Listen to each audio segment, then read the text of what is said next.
Good evening, everybody. Welcome and thank you for joining us this evening. My name is Patty Katz. I am the president of Reach Out America.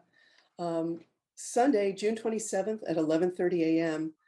Please save the date. We're having our very first live get together since this entire season, since COVID started, and it's our fundraiser at the Inn at Great Neck with our special guest speaker, Attorney General Letitia James.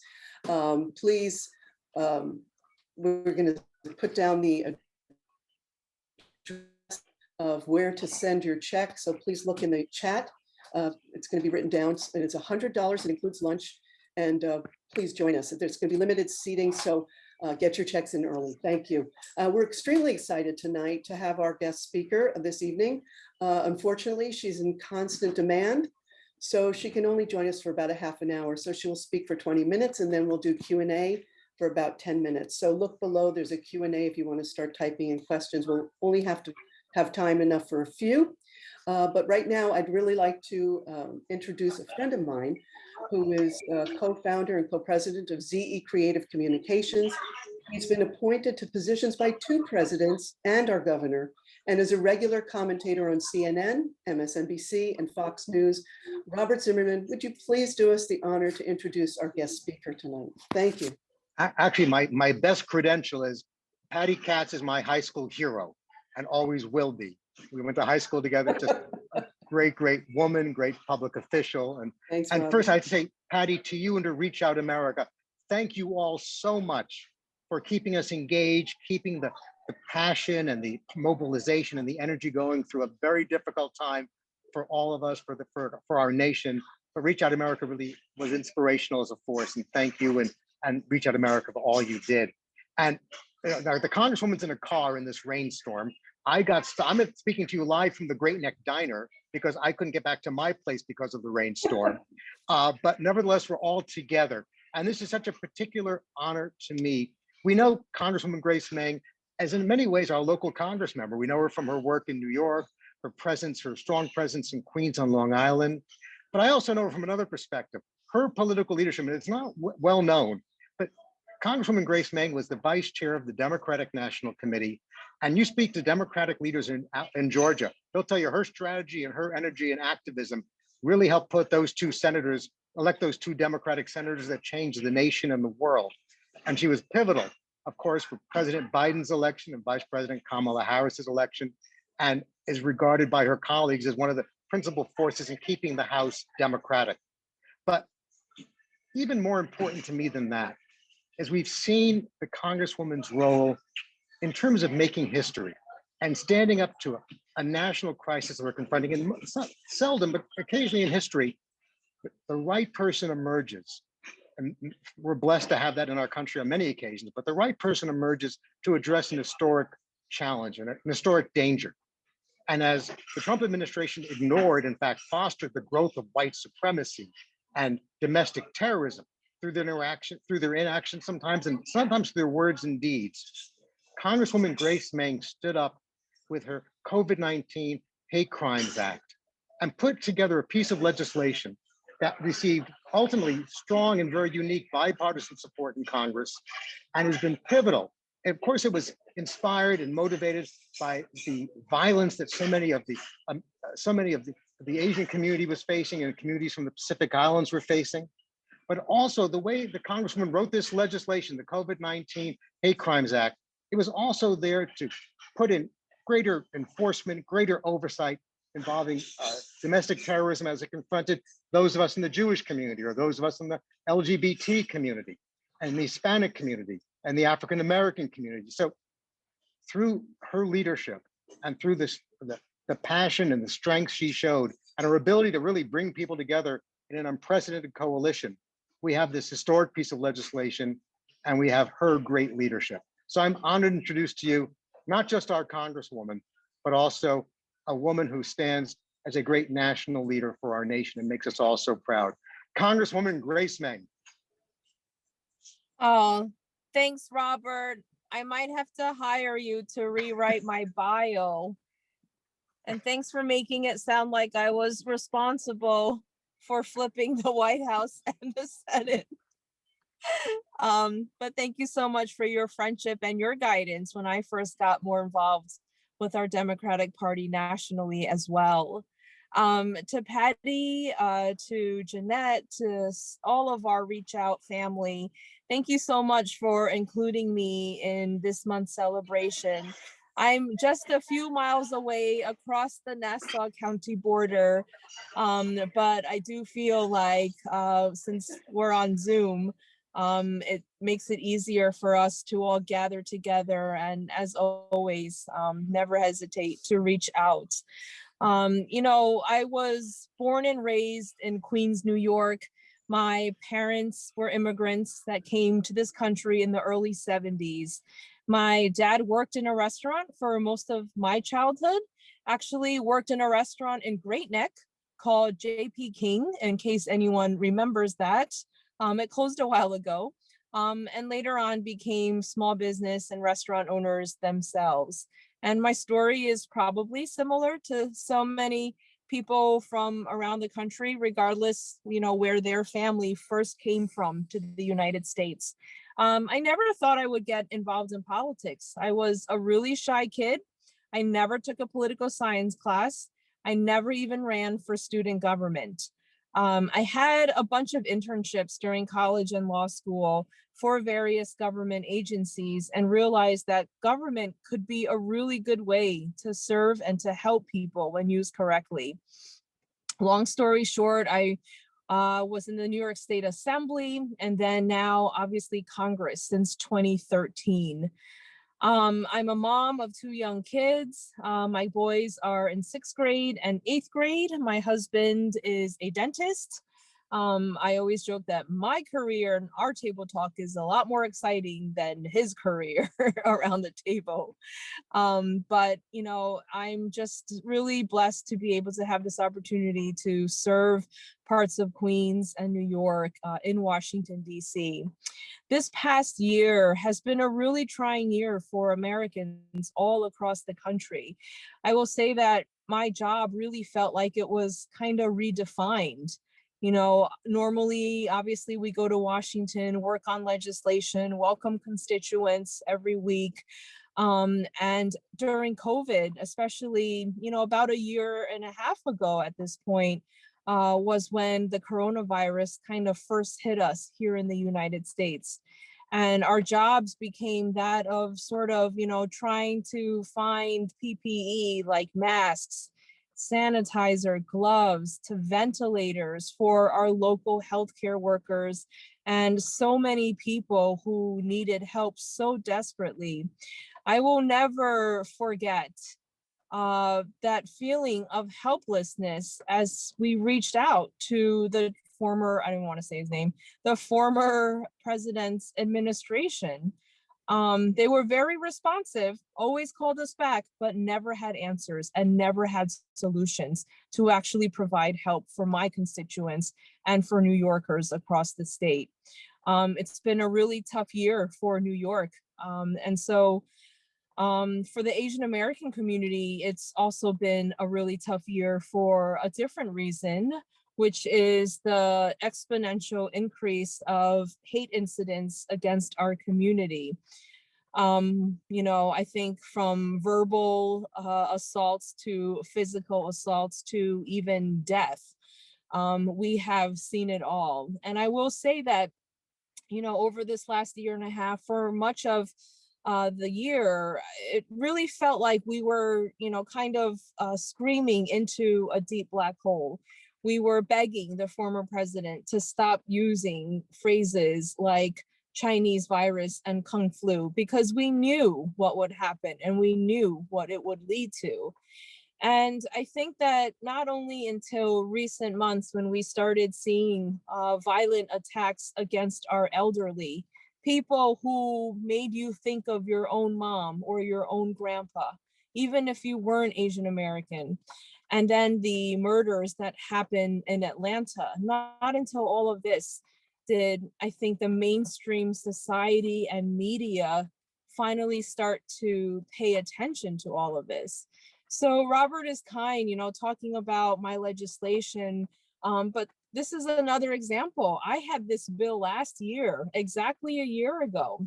People weren't really interested. People didn't seem that, into the issue. But after Atlanta, things changed. People really started to pay attention. Everyone wanted to help. And I will say, as an Asian kid, born and raised here in New York, I feel so heartened and encouraged because I've never seen and felt such a widespread showing of support from so many people from beyond the Asian American community. And even though it's been a tough year, some of the silver linings have been the incredible friendships and coalition building that we have seen and have transpired over the last year and a half. Our legislation, Robert is right, it doesn't only address issues facing Asian Americans, it really would address, and help any community who is a victim of bullying and potentially hate crimes. And, the legislation does a few things, but really just holds law enforcement accountable. Most law enforcement entities around this country affirmatively report 0 hate crimes and 0 bias incidents in any given year. And we know that that's not true. It would be great if it were true. And so just as with any sort of public health crisis like gun violence, we need to have a more complete picture and more data of what's going on, where it's happening, and any patterns that need to be detected. And so this legislation also provides guidance to more effectively investigate these cases and makes it easier for victims to report these cases online and in multiple languages. And so, I'm really excited. It was really nice to be at the White House again after 4 years of not being there.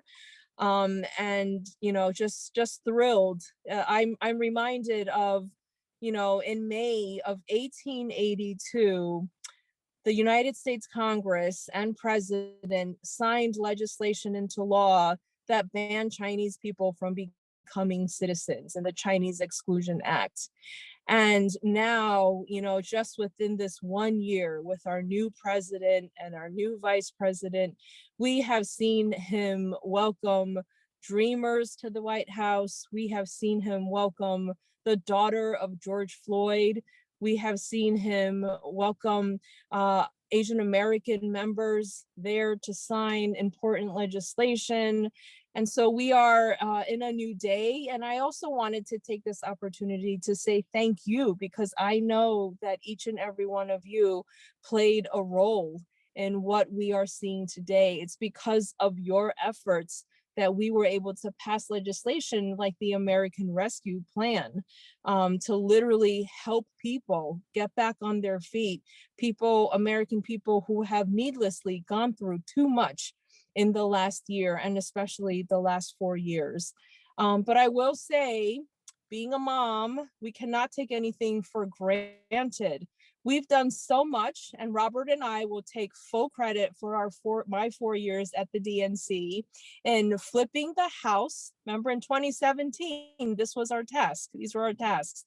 Flipping the House, flipping the Senate, winning back the White House, trying to win back over 1,000 seats that Democrats had lost because we got comfortable.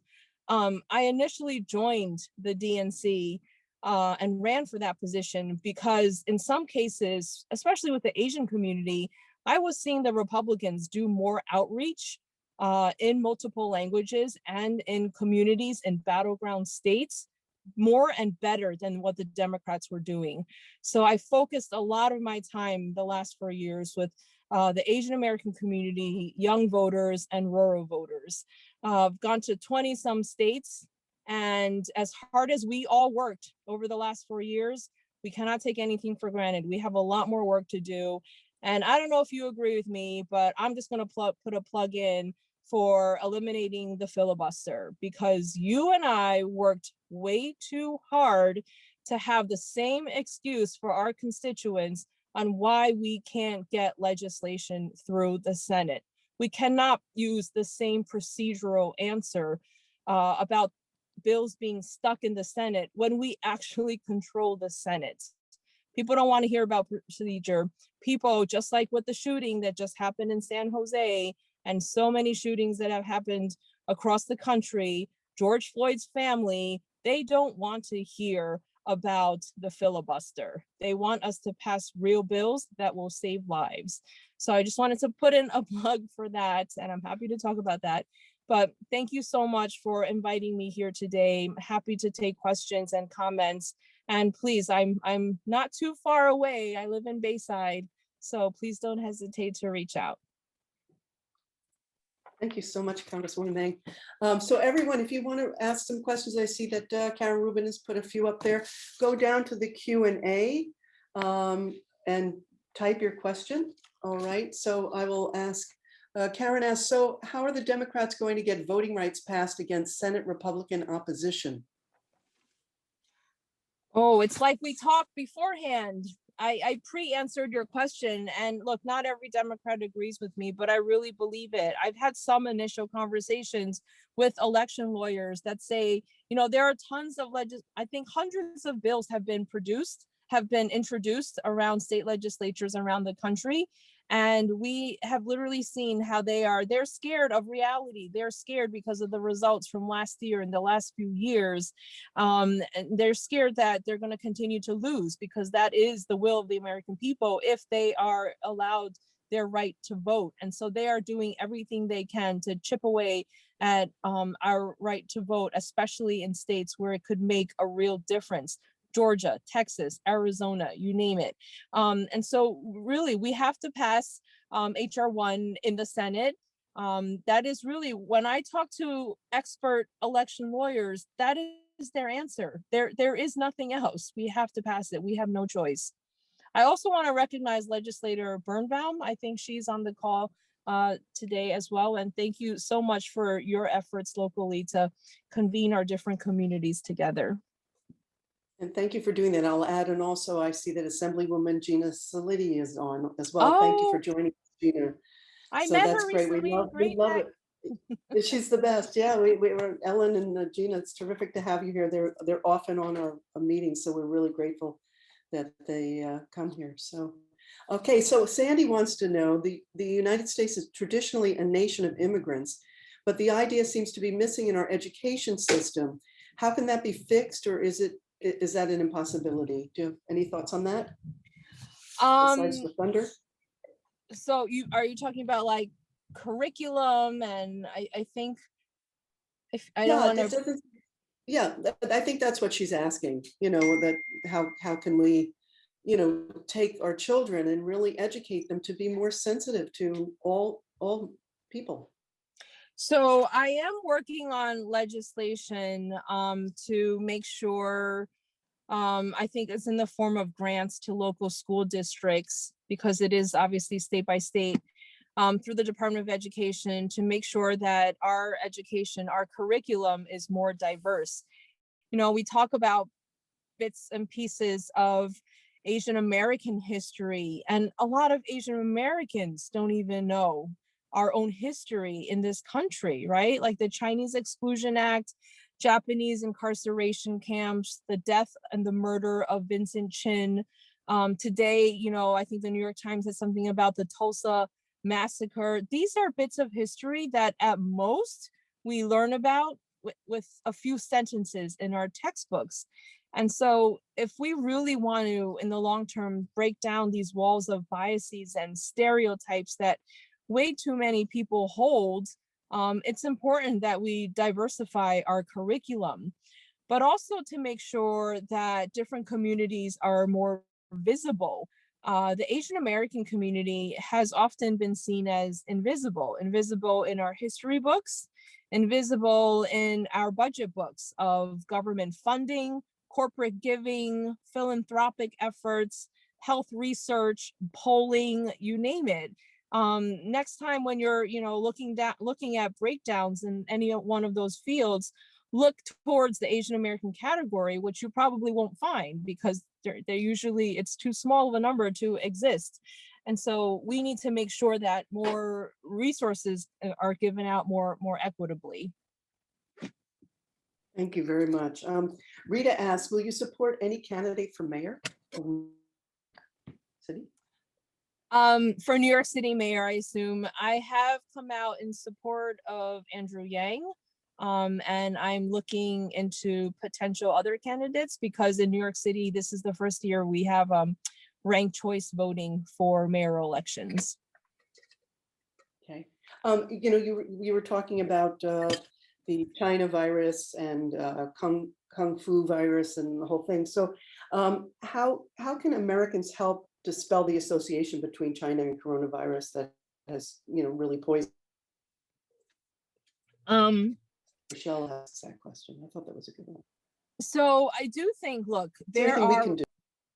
there are ways, of course, we have to take a look at China's role in so many issues in relation to our country.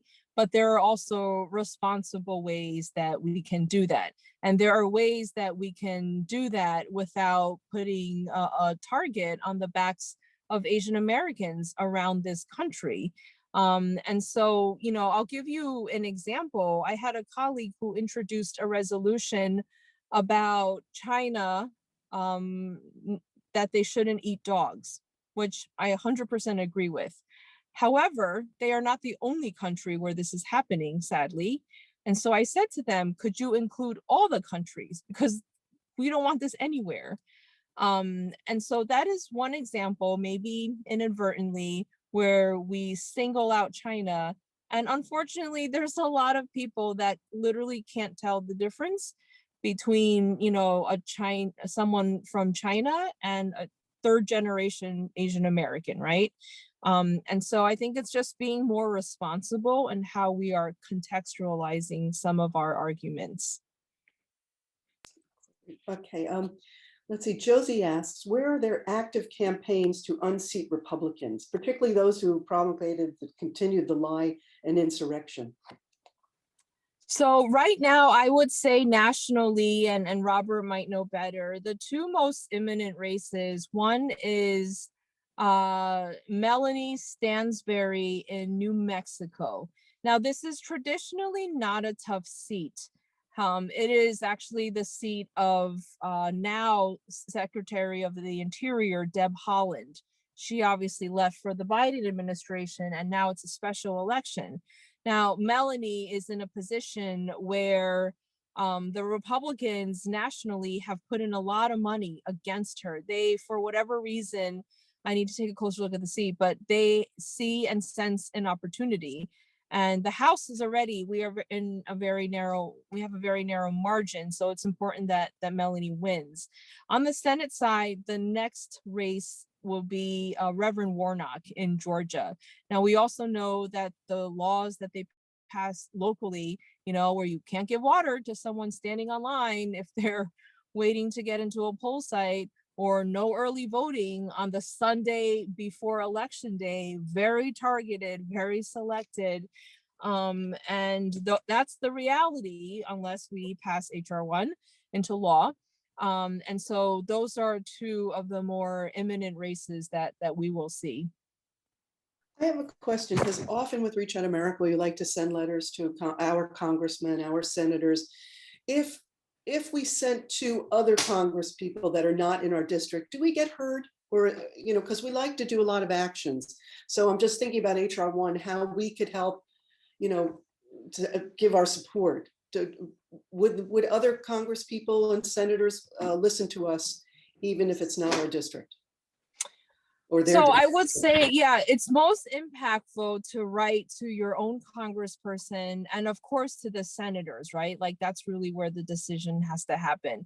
I would also say that oftentimes there are organizations, like you're part of Reach Out America, you may work in conjunction with other similarly minded groups, and we pay attention when it's a larger group, even though it's not someone that's directly our constituent. Sorry, good to know. Thank you. I have a question. Harriet wants to know, how has the discrimination, has it affected you personally? That's That's a good question. I mean, look, I have pretty thick skin. I'm in politics. I can take a lot. I will say that I had some initial conversations this year. My boys, I felt like were a little young, sixth grade and eighth grade. But I did feel like because of what happened this past year, I needed to have conversations with them about, in case someone says something to them, but also on the other hand, to be confident of their culture and their diversity and what they bring to the table. And so it's conversations like that. I will say that after Atlanta, after seeing a lot of the assaults on the elderly, it kind of really, it shook me. My grandma is still alive, and it just really made me think of, something like that could happen to someone who looks like my grandma and how vulnerable they are. And all of us, that if you think about that first generation of immigrants from your family that came here and how much they sacrificed. And for me, that was my grandma. And I kept thinking like, oh my gosh, that the first generation of immigrants, regardless where you come from, they give up a lot. They give up part of their childhood. They give up their adulthood so that we could enjoy, democracy and live how we live freely. And the fact that they now had to endure that kind of threat and pain really made me feel horrible and made me feel like I had to, I will be honest, for a large part of, earlier part of my life and my political career, even, I kind of felt like I was often on the defense about being Asian American. I didn't really want people to know my foods or my cultures because I felt like people might not view me as being American enough. And I feel like with the events of this past year, and seeing so many people from other communities support the Asian community made me more confident in who I was and made me realize, like, gosh, I need to be more confident. I need to be proud and be on the offense about my history and what I bring to the table, and that, my stories are just as American as anyone else's. Wonderful. Thank you so much. Well, we're going to do one more question. We know your time is very precious. Karen Rubin asks, are you aligned with Congressman Tom Suozzi to threaten to vote against American Jobs Plan, the infrastructure plan, unless it includes the repeal of cap on the SALT deduction? I have signed onto a letter strongly encouraging, I'm trying to think, strongly encouraging the Biden administration to make sure to address the SALT issue. I know there's a SALT caucus. I'm not yet a part of it because I kind of want to see which direction they go towards. But I do want to say that we have a very limited time to pass infrastructure, jobs plan, and families plan. So I don't know if I would, at the end of the day, not vote for a jobs and families plan. But I think the New York delegation is working very closely together to make sure that the Biden administration, who is very responsive, by the way, understands how important this is and how New York has been penalized by this. Thank you very much. We so appreciate your time. Thank you for being here. It was wonderful to have you as our speaker. We hope we can get you back again another time. Yes, And I good would luck with love to. all the work you're doing. We're so grateful. So thank you very much. Thank you. And I'll see you around town. You will. We love Bayside. Thank you. So thank you everybody for joining us this evening. I want to also thank Robert Zimmerman for his constant support of Reach Out America. He's just wonderful. If you enjoyed this wonderful seminar, this remarkable series that we've had since COVID started, it's been a terrific season. Please consider becoming a member. It's only $45. It's like the only game in town at this price. Please join us. You can see at the bottom, we're going to type in at the Q&A, reachout-america.com. That's our website. And you can just join. It's $45 there. And we hope to see you for our last event of the season live at the Great Neck Inn for our fundraiser with our special guests, Attorney General Letitia James. And what an amazing time. We're so lucky that this, she's working on the Trump criminal investigation as well as Cuomo. So please, it's going to be a wonderful afternoon. Join us then. And until then, be well. And we hope to see you all June 27th. And we hope you enjoyed Asian Pacific History Month with Congresswoman Grace Meng. Thank you so much, everyone.